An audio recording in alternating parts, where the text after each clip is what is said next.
everybody! Welcome back to Free Spirit Talks. It feels like it's been forever since we did this, but it was only a couple weeks ago. Was it just a couple weeks ago? It was just a couple weeks ago. It feels like, I think, didn't we miss a week though? Didn't we have because we were gone last week. Yeah, I think we did 3 weeks instead of 2 weeks in between, so. That's what it is. Anyway, we're excited to be back though. Yes, and today we're talking about shamelessly receiving, and Addison was just sharing with me how hard it is to find even quotes about receiving. I always try to just come up with some quotes to share if we feel like we need to share some quotes during this. And it was so incredibly hard for me to find any quotes that were not about giving and how receiving is actually, it's not about receiving, it's really about giving. And it was all focused on giving and not actually receiving, which I very much disagree with that. I think we actually live in a society right now where we talk so much about giving, and yes, we might be in our ego and in a state of receiving, but at times we get too much in our ego, and so it is all about receiving in our world. But the fact is, it really is that harmony and finding that harmony. And so I was actually shocked when I struggled to actually find some quotes on being in the receptive mode instead of the giving mode and the doing mode. That's really interesting because, when you think about it, we're constantly told that we need to be giving, and there's the act of giving is our gift to our, it's just as important for the giver as it is the receiver, and that that it is so good to just give and not expect anything back. But text messages don't know everything. Okay. We're on my phone. Text messages are coming in. And not to just get anything back from it. But, I don't know. I studied Kabbalah for, hardcore class every single week for about 4 years straight.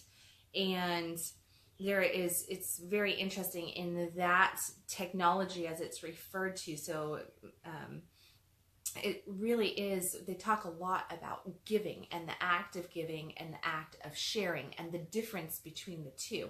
And I think that where we get really messed up with stuff is that we focus in on giving, and that is truly the gift. But the true gift is not in the giving, it is in the sharing. Mm-hmm. So maybe I give you something and I have no expectation of getting anything back. Can I truly say that I have no expectation of getting anything back? 98% of the time. Most of the time, I would say not. I would even 98.5% of the time. Even a gift that we give somebody, we expect there is some even if it's just an energetic level, there is a expectation that there's going to be something given back. Even if it's I'm giving this gift and I'm expecting God to give me something back because I gave this gift. Right. And then to take that even to, so maybe God will give something back down the road, we'll make it right. In that essence, we're expecting a thank you, right? Yes. Well, how many times have you given something and somebody just was just washed it to the side? And you're oh. You could have at least said thank you. You could have said thank you. Right? I was just wanting a thank you. Yes, I just wanted a thank you. Just wanting a little bit of gratitude, just a thank you. Acknowledgement. Well, that is an acknowledgement. That right there is that giving back that we're actually going for. We're going for the attention of it, for the pat on the back. And if we give, let's say, to the beggar on the street, the homeless person, or the charity, exactly what are we doing? We're giving ourselves this pat on the back. So those are all forms of ego in the giving state.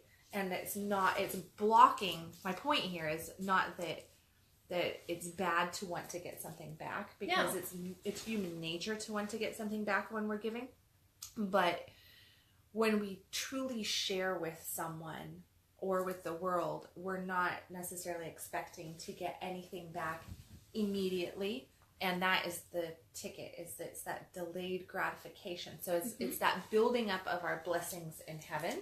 I don't remember what verse in the Bible it talks about, but there is this a whole somewhere in the Bible where it's talking about how we store up our blessings in heaven. And that is part of that storing up of blessings of heaven, and then that is where we get the abundance for the receiving. Yes. So that's where like our blessings are packed down and overflowing, right? So that is there. But here's the thing, if we can't properly share, not just give, then we can't really expand our vessel enough to receive and have that just come down. Because if we're constantly in this state of needing to have our ego fulfilled, whether it is the internal pat on the back of, I'm such a good person, I just donated so much money to so-and-so, or I helped that guy on the street, or blah, blah, blah, blah, blah. Or it is the, oh yes, of course, I know you love that. Of course, I like that's your favorite color. So we're getting that kind of gift. Or somebody instantaneously, like I share this with you, you share that with me type thing. So it's commerce. Right. But it's commerce going on there. Anyway, that's keeping us very shrunk down in the essence of being able to really truly receive from God, the universe. But I think also on that note, I think we've been taught though that we never actually build the receiving muscle though either, because anytime we receive something, it's from somebody, we're almost taught that we should feel guilty, we shouldn't really like fully allow, and we shouldn't really dive into that. And I love Brene Brown, some of her work. I love some of her work. And there's a quote that I did come up with, and it says, until we can receive with an open heart, we're never really giving with an open heart. When we attach judgment to receiving help, we knowingly or unknowingly attach judgment to giving help. And so how often do we judge ourselves for asking for help, or for allowing somebody to give us something? If we can't, we might be trying to grow with all these gifts we're giving, but if we're also not stepping into that receptive mode, we're going to be doing this kind of push and pull, and we're never really going to grow our vessel in the receptive as well, because we're never going to really be able to open our hearts. It's showing limited faith, because anytime we're making those judgment calls on things, that is a pride issue going on. And that also, with the pride, what we're also doing there is that, the words just escaped me. The words totally just escaped me. Poof, gone. Bye. Gone. All right, you didn't receive the words. I didn't receive the words. Oh my gosh, where was I going with that? I don't know. I'm not in your head. Thankfully. Thankfully. It's Wonderland in here. I'm sure it is. It's Wonderland. All right, I'll be back to that point as soon as it comes back. Go for it. Okay. But I think that she's a little crazy today. It's all the fumes from the chemicals that I've been actually cleaning with. Yeah. Anyway, scroll back onto our topic. Gotta keep things up. I mean, I can even think of times in my life where I felt like shame receiving something. Shame of really stepping into that receptive mode. Even if I went in going, I'm going to allow myself to receive here. Finding myself going like, oh, I shouldn't. I couldn't. Like, how can I do that? Almost all that guilt and the shame, because it is about shamelessly receiving. Because if you're receiving, but at the same time you're creating this negative energy within yourself with all this shame of like, oh, I can't believe I want that, or I'm going to ask for that, or this person's going to receive that. Remember, okay, keep going. Then, thank you. I'm glad. And now you're going to screw up my point. Sorry. But then if we're creating that negative energy, then it really is us not truly being in our heart center, truly allowing and receiving, because there truly is a gift. There is a complete gift in allowing somebody else to give to you. There is there's a heart connection, there's an energetic connection. There is a gift for that person to be able to give, because just like you were saying, we get so much by giving. And so we are giving a gift by allowing ourselves to drop into that receptive mode and allow somebody to take care of us a little bit in whatever form that is. Not an easy thing to do. Even for, I'm like horrible at this. You suck at it. You do. You suck. You suck at this. This is my weak spot. But I struggle with it too. Like really allowing myself to fully drop down and fully receive, because I do like to give. I am a giver, and so to drop down and allow somebody to receive is a hard concept, and I think it's something that our spiritual community doesn't actually take into or give a lot of credit to and kudos to it. It's like, oh, you're giving, oh, you're such a good person, you're giving. But as soon as somebody is receiving, it's like, oh, well, like the same kudos isn't given to that. The same credence isn't given to that. It's not like, oh, look at what a gift that person is giving by just allowing and being in that space and allowing themselves to receive and be filled up. Because as soon as, unless we fill ourselves up, we are shit to anybody else. If we're not receiving anything, then our gifts are going to be, we are toning down the ability for us to give to our fullest potential if we're also not allowing ourselves to receive. So, yeah. My point to all of that was, it was all on faith-based living. And, when we get caught in making those judgments and shutting down the receiving aspect, human to human, we're also shutting down, we're basically handcuffing God, because what's God going to use to make our blessings come to us? And if we go and we pray for something, or we get into good meditation, or we're writing down our affirmations or our dreams and our goals, our desires, these things, and we say, I really want this to come into my life, then all of a sudden, it comes God brings it to you. But how's he bringing it to you? He's bringing it to you through other human beings most of the time. So you're slapping his hand every time he tries to give you something. You're slapping his hand. So what you're saying is, God. I'm not going to live in faith that this is going to come through, and because I'm going to say no to you every single time. So I'm going to say no here, no there. No, I can't receive that. No, I can't say yes to that. No, I can't take that. I can't, all of these can't. And it's because of the emotion that we've been programmed since small children, to kind of just suck that up and not take things so easily. Like, make sure that you give back an equal amount or greater than, to make it fair. And there's always an energy exchange going on in our giving and our receiving, but it's not always necessarily right in front of our face. It is not the commerce thing that has to happen. No. There is really, truly, like you're talking about, is that that heart energy, that connection, being able to in a graceful way, just receive it and say thank you. Sometimes a hug is the best form of gratitude that you can give to somebody for something, because words don't do it justice. But yeah, it's really affects. It is. It's. I really think about it, and I'm like, man, like the guilt that we feel and how we just smack down God basically because we're feeling shamed for needing help, shamed for. For somebody seeing that we need help. Oh my goodness, like you can see that I need help, then how am I showing up in this world? Like I really need to put on some more. How dare somebody see us? Like whoo, oh my goodness. Armor up, right? Because we're all trying to present this image that we're so strong, we got our shit together, everything's perfect, we don't need help, we don't need this, we don't need that, and then somebody comes along and they get in there and it's just like, oh crap.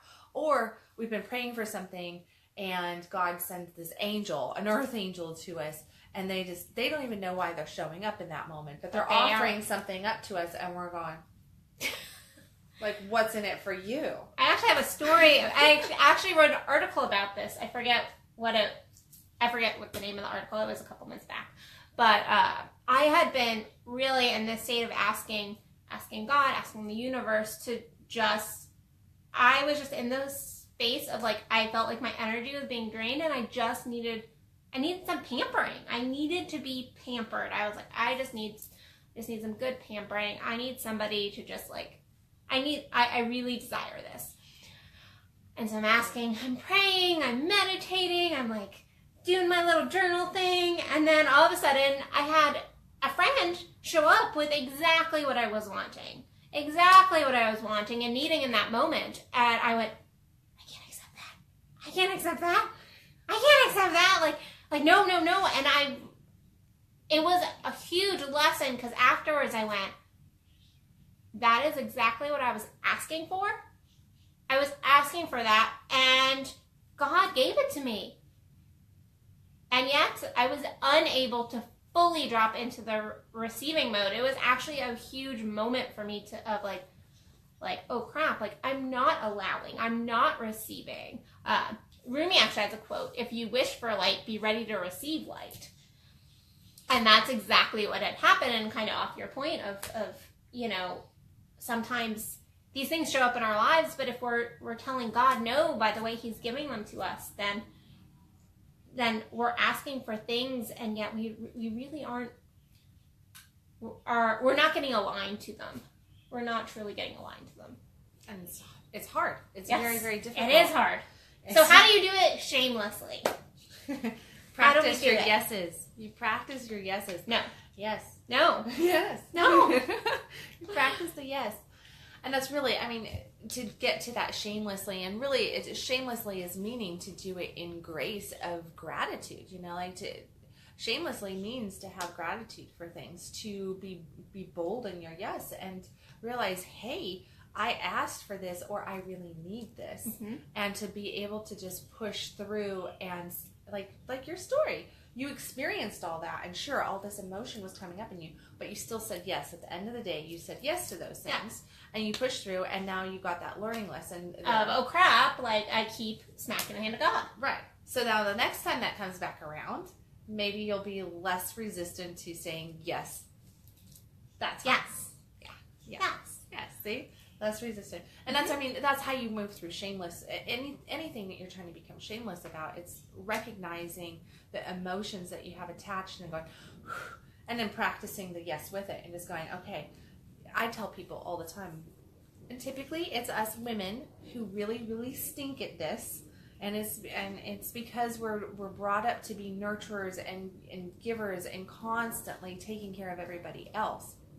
So we have a really, really tough time receiving for ourselves.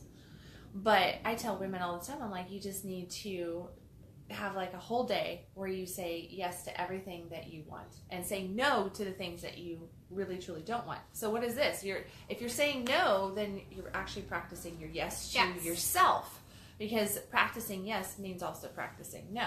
And that means doing the things that only make you feel good. And it's like, well, I can't spend a whole day doing everything that only makes me feel good. Yes, you can. Yeah, you can. Yeah, and actually, the more you do that in life, the more God brings those opportunities to you to consistently feel good and keep receiving. And it's just like, now all of a sudden everything is coming to you. But here's the thing, all that stuff isn't just like sitting inside of you blocked up. No, there's a reason God gave us a hand to receive and a hand to give. I think there's actually a quote by, I think Einstein. I didn't write it down, but that's what it is. Like God, or maybe it's Billy Graham. Anyway, there's a quote. Anyway. All right. But it's like God gave us two hands, one to receive and one to give. It's flowing through us. We are a channel. And that's the whole thing. I mean, unless you're sitting there just kind of becoming, a hoarder of all this different stuff, and you've got your house full of stuff that you've received, and you've not spent any money in your bank account so full that, and you're just consistent. But I don't believe that you're not truly receiving. You're not really receiving, because that's a scarcity mode going on. So that's going to get shut down at some point by God and start making you push out to start giving in those instances. Or people are going to stop. Right, stop. You're gonna your ability to receive is going to get lesser and lesser, and you're not going to. Right. I believe eventually we're built to have things flow through us. You know, it's just like I write every single month. I have a flow book, which you're very familiar with. Yeah. So I have this flow book, and in there I write down everything that's flowing out, financially speaking, everything that's flowing out every single month, and then I have the things that I know are flowing in, and then I have, quite literally, it looks like a chalice in between the two, and this is my land of opportunity, and in here I write all like possibility thinking. It's just literally brainstorming stuff. So I just put down, so at the end of the month, I typically am always way shy of what's coming in from what's going out overall. So I look at that and I have that circle and I'm like, okay, so here's my brainstorming on that. But the way I look at it is that the reason I call it a flow book is not I'm paying bills. I'm not paying bills. The money is flowing through me. It's flowing in over here and it's flowing out over here. And where it's flowing, I'm just giving it a destination to go to. Whether it is my power bill, my mortgage bill, or food, or a trip, it doesn't much matter. Or into my savings account, it does not matter. It's flowing to those sources. So it is flowing, flowing, flowing. And I always try to make sure that, that it's pretty harmonized over there as far as where the funds are going. But I think we get caught on the part of the shameless factor. Well, the shame factor is that we live in that scarcity. Yeah. And that scarcity prevents us from really opening up and receiving, because it's hard for us to imagine that if we just open up and let go, that it'll flow. It's just going to flow. It's going to flow more. It's like the hose is going to get turned on higher and higher and higher, and everything will be taken care of. But the more you have faith in that receiving process, in that flow, that's where that shamelessness comes in. And I also think that on top of that, like kind of on a different point, I think we've been taught to not receive because we get into our ego and like, why is that person giving me that money? What do they want? What do they want? What am I going to have to do? Instead of just going like, why can't I think we get into just an ego place of like overthinking things sometimes. Like, and just going like, well, they didn't ask for anything. And so just because I'm receiving something doesn't mean I necessarily have to. Yes, you're giving by receiving. But I think our world today is very, I'm like looking for a word. Materialistic and like, the word's not coming to me. It's all about I'm not receiving the word. Well, it's like we're always wondering we're always having to kind of look at other people and go like, well, what are their motives? What are their motives? Well, like somebody can't just actually like go like, no, here. I just want to do this for you. And so I think we get a little stuck in that as well. And so to shamelessly receive is also to look at our internal stuff of like, well, maybe it's okay that somebody just loved me and that they don't have to have a motive behind it.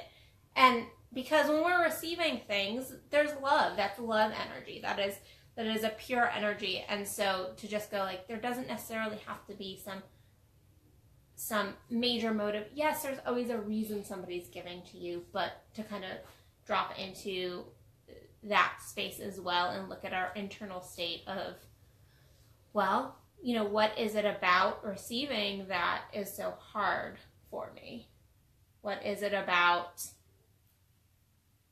other people that I have to always question their motives for giving? Things like that. So really just looking at kind of what comes up in you when you are receiving, because it's going to be different for everybody. What comes up in you when somebody gives something to you is going to be completely different than what comes up in me and what comes up in somebody else. And so it is kind of looking at your particular shame With that, I would triggers. say, though, I bet the majority of us on the planet are going to have worthiness issues and self-love issues. Those Yes. are going to be the two biggest things that What? you actually ask No yourself. way! Those questions that you just had them think about. Mm-hmm. Those are the two things that you're going to come back to. Well, I'm not worthy, and I'm not lovable, or I'm not lovable enough. No. I'm not worthy enough, which comes back to self-judgment and trying to believe the belief that if you tap into the worthiness factor, it's like, okay, over and over again in so many different doctrines out there, Bible and others, it is told over and over again that we are worthy. I mean, we're children of God. We are worthy. There's just by being born, we are worthy of receiving. Mm-hmm. That's it. It's not like we have to go to the worthiness college and get the worthiness degree and do that this. That would suck. But I did enough college. I don't need any. But think about that's kind of the way we operate, though. We really truly believe that there's all these things. Well, what does worthiness really look like? What does it mean to be worthy? If you really try to get in there to try to figure that one out, you're going to go like, well, I don't know. Well, why is he more worthy than he is? Well, I don't know. And then you look out there and then you see these people that you would say, well, how is that fair that that person who does that kind of stuff receives boom, but the person over here is not receiving all this? Well, it's the internal thing that's going on about worthiness and love, and you can give, but if you're not willing to open up and receive, then you have that issue. And then again, also with the self-love. It definitely, I totally agree.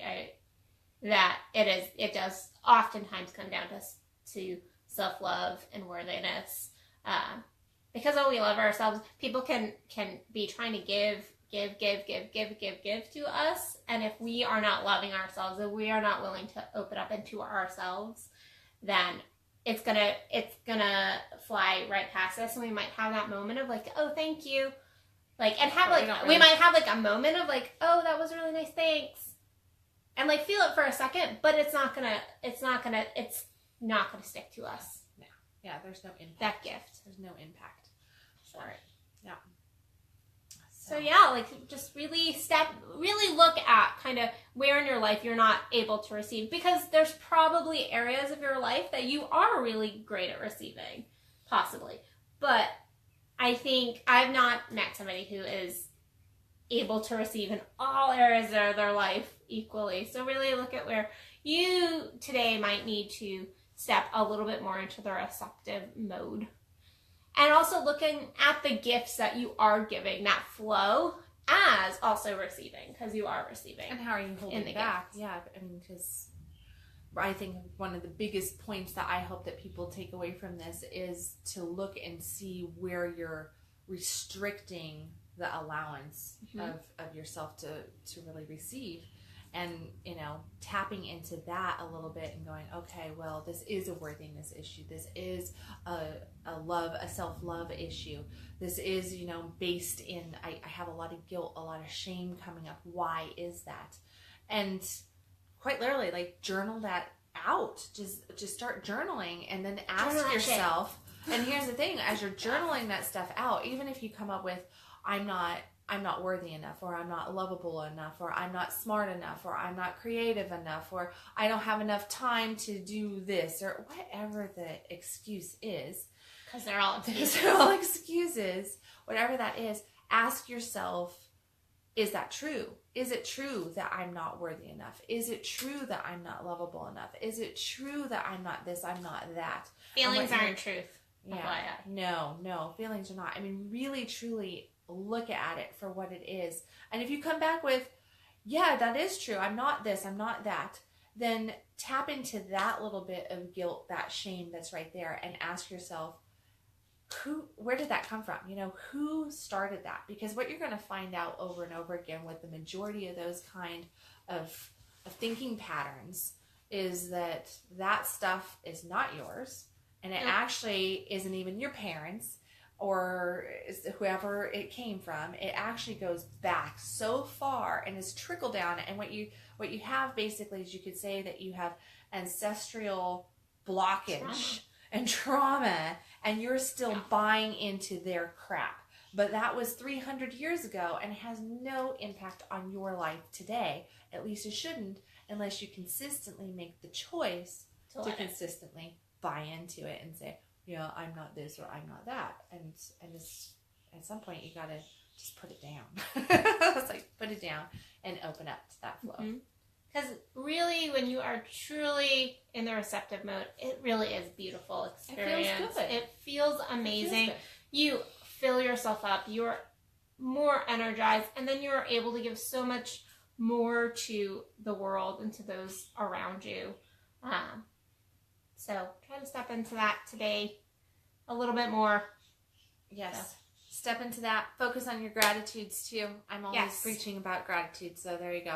Gratitude, gratitude, gratitude, because part of the receiving game is all on gratitude. Oh, yes. Gratitude is what starts the receiving process by Jim Rohn. Yes, one of her favorites. That's why I was being. I was like, what? I'm like, your favorite quote. You said it before we started.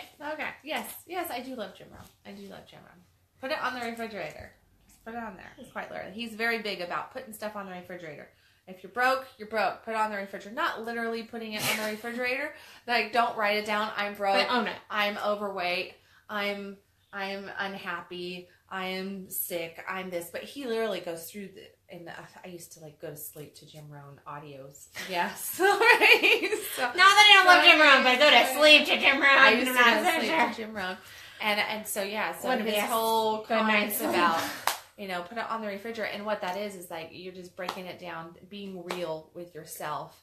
And then once you know where you're at, that's how you can get out of it. Because if you don't get real with yourself, then you can't move forward. And this is one of those areas that you have to get really real with yourself. And quite literally, in Jim Rohn terms, put it on the refrigerator. I suck at receiving. Like, I've got guilt. I've got guilt. I do. I suck at saying yes to yes. I do. But at the same time, I don't. I'm good at receiving. And the same thing. Yeah, the same thing here. Like I would just throw it out there. I have pride issues around receiving. I do. Which is a big one. But if you put it on the refrigerator and you just say, hey, this is like I said when we went into this, I said, this is one of my weak spots. This is a major weak spot for me. But I only know that because you could say that I kind of have it on my refrigerator of, my forefront of my mind. And I constantly am going, okay, like she sometimes comes up and she does things and I go, like I think it was just a couple days ago, you called me and you said something, you were offering up this stuff, and I'm sitting there just going, I just got the phone in my hand, like, oh my gosh, just receive, open up. And it was literally, I could feel the constriction. Inside my body of just like that, oh my gosh. But I knew in that moment, as much as I went, no, it's what I was feeling like I should do, shitting all over myself in that moment. Saying, like, oh, no, you don't have to do that. Thank you, but no thank you. I've got this. I've got, I'm strong enough. I can carry that too. I don't need your help. I don't need your help, right? But at the same time, oh my gosh, this is my weak spot, and this is an opportunity to expand my receiving muscles and breathe into this, even though it's extremely uncomfortable. And that's what I want to get through, is that it is going to feel really uncomfortable to receive because we're not used to it. Yeah. And I'm picking on you, but I suck at receiving too, just in a different way. I think it might show up very differently because I might even take the gift, but then in the time I'm judging myself. I'm like, why are you doing this? Like, that's so wrong. Like, why? Like, you really do need their help. Like, why are you doing, why are you allowing that? Now you feel bad. Now you have to go do something for, I have my own receiving issues, and there are people and places and spaces that I am better at receiving, and then there's ones that I really suck at. Yeah. So I think it really is finding where yours are, your particular and leaning into it and breathing into that uncomfortable feeling and catching yourself right there. Because in that uncomfortable feeling, what we want to do is we want to shut it down. But if you think about that, when you shut it down, what you're doing is just imagine God's hand coming down from heaven, and He's got all this, and you just go, whoop, and yeah, and it's like, okay, well, fine, like, okay, you don't want have fun with that. And that is literally what we're doing in that moment, whether it is between friends just offering up something or something coming along. If every time you say no to something when you really do need it, just because it feels uncomfortable inside of you, you are literally snacking the hand of God and the hand of blessings coming to you, and people will also stop if you continue consistently to not receive. There will come a point where people are going like they're not gonna take it, so I'm just not even gonna offer it. Right. Too. Right. So yeah. And God will do that as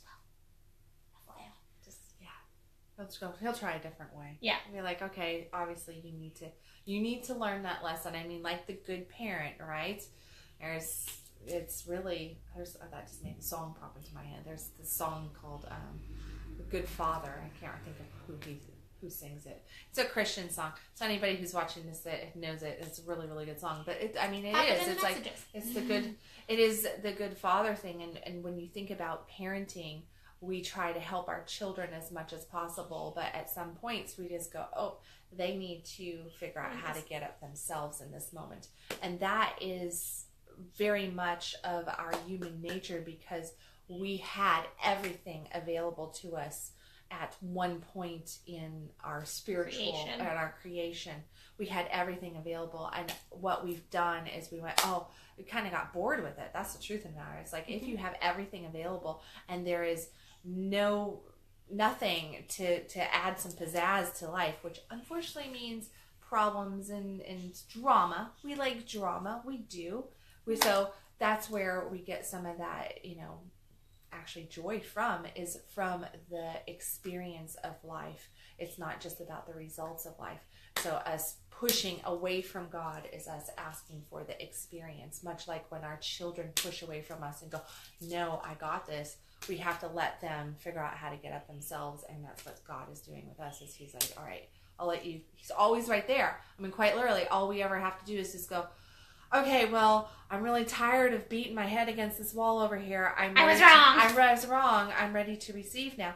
The only thing blocking us in that moment is that we have weakened our receiving muscle. So we have to go and do some strength training, which means that we have to get in there and really focus in and practice our yeses consistently.